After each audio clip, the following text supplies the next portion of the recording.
What is up, guys? This is Bricto here, and today I thought I'd do a video talking about the LEGO Ideas 90th anniversary vote. I've seen a lot of people talking about it recently, so I thought I'd go ahead and give my thoughts here as well. So for those of you guys who don't know, there's a fan vote to help celebrate the 90th anniversary of LEGO, and the idea is that they're going to pick fans are going to pick a theme to win, and the theme that wins is going to be made into a set, right? And so we started out with like 28 themes. This vote already happened, and they were going to narrow it down to the top three, which they did, which was Bionicle, Classic Space, and Pirates. However, they shortly after made a release announcing that they would be including Castle due to the fact that they ended up splitting up the Castle votes, essentially. Because if you guys think about it, like Castle over the many years that it's been around has been under different theme names, like Classic Castle, things like that. And so they basically kind of messed up the vote at first, because they were going to be splitting up those votes from certain people voting for certain sub-themes of Castle.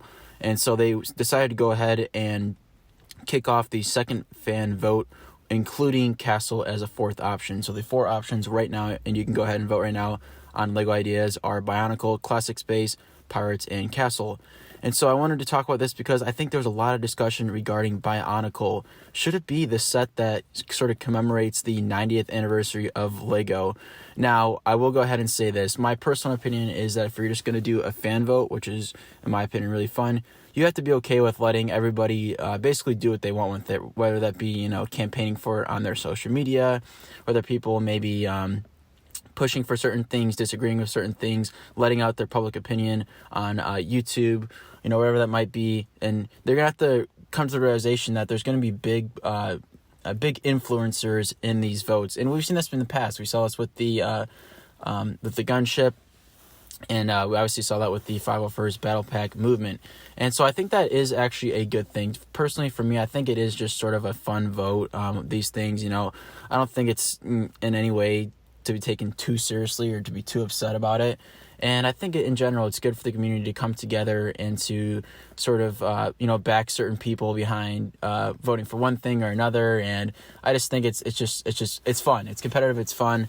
And I can understand why, people want to campaign for the set that they want to be made. Now, this is an interesting vote because this is, the 90th anniversary of LEGO, and I feel like this set's supposed to sort of commemorate that. It's supposed to resemble 90 years of LEGO, so to have Bionicle as the number one slot that from the first round is kind of funny, because I guess Bionicle doesn't really fit in the traditional LEGO system. Now, I know that a lot of people are fans of Bionicle, maybe like the playability of it, maybe like the system that Bionicle uses. I mean, personally, I think I definitely had a ton of Bionicle sets growing up, as I think pretty much everybody did my age, in sort of that, 2000s era. People got them for their birthdays because, they were a bit cheaper, maybe like in the $15 range, like $13 range. You can get them in those canisters. And so I always feel like a lot of people ended up having them. And for that reason, I do think there is some people, that's a major reason today why people are still looking for, a Bionicle set. Now, we did see some Bionicle sets come out in recently as 2016, but I think those did stray away a little bit from the traditional ones. So I think it would be good to possibly see maybe just like a retro of the original Bionicles that came in the canisters and that sort of had that vintage feel to them. I think that would be personally a good idea if this gets voted in. And personally, like I said before, I don't really have a problem with Bionicle winning if it ends up winning, because I believe in like the fan vote process. And I understand people's sort of discontent with that, and I think there's reasons to have that as well. But I just want to voice my opinion out there. Personally, I'd be happy with any of these. I don't think I'd be huge fan of any of them per se, so I'm not really caring a whole lot, but I don't really have a problem if Bionicle wins. And if it does, I hope the fans get like a set they want, that they've been sort of asking for a while. Anyway, guys, this is B-Bricks here. If you guys haven't already, go ahead and like, comment, and subscribe. See you guys next time.